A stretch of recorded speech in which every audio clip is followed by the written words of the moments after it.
Hello NFT lovers!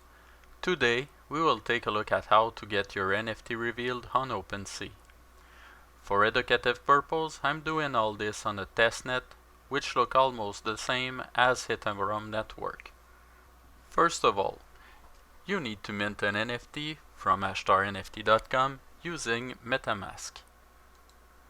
Then, when the transaction is complete, you can head up to OpenSea and connect your wallet.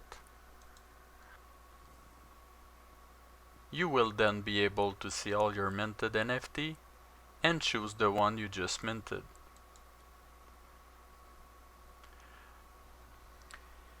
Here is the Miss BAZOOKA you just minted, but you can see the number and you can see the picture.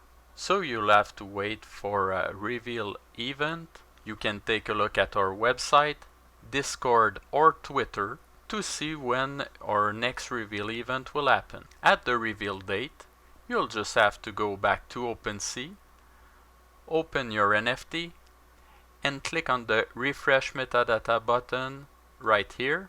Then you will have to wait a few minutes, and a few minutes later you just came back, reload the page, so you can see that your Miss BAZOOKA just show up and it's now revealed. Thanks for watching. Don't forget to subscribe to our channel and go to HashStarNFT.com to mint your own Miss BAZOOKA.